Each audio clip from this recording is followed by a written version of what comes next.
So this is just unreal. I've received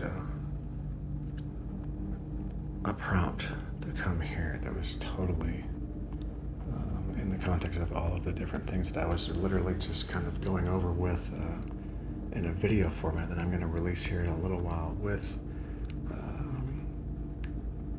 some senior personnel down at the United States Strategic Command in mind as I was discussing it. And this is some of, golly. So we've shown you guys this before, where it's an ancient tradition that's been done all over the world. And, when I first really noticed this, it was down in Antarctica, but this is much more sophisticated in our contemporary kind of epoch, in our current, design skills and skills, what we're utilizing for material, etc.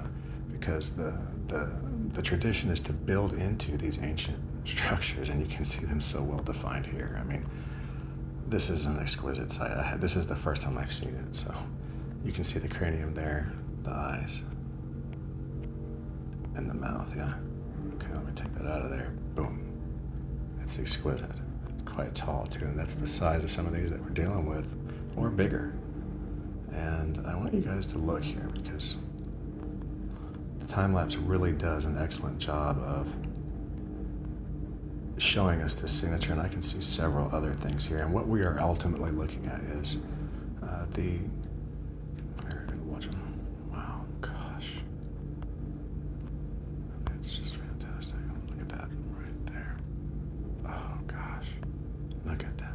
Look, and they built right into it. Common theme, as well as the eyes and other ways to get into the skull. You see that area was very carefully set apart at the end of the sequence there as it runs back up towards the current era. Watch it right there. You're right there. Yeah.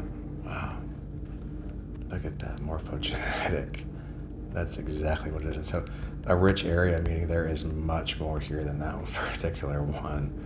And why don't I go ahead? I'm thinking about just putting it back to still, because they're that good. The preservation is so good here. I don't know if I've seen a better sight in its own right. And I'm gonna have to get back in there so we can see that cranial there. This is the first one that I noticed is there, and you can, if you're good to see, you can see right there that skull goes back, and you can see how the eyes are set apart with the vegetation and other things. And that's the way to characterize, because we can see that one thing, that anatomical correctness is so prevalent.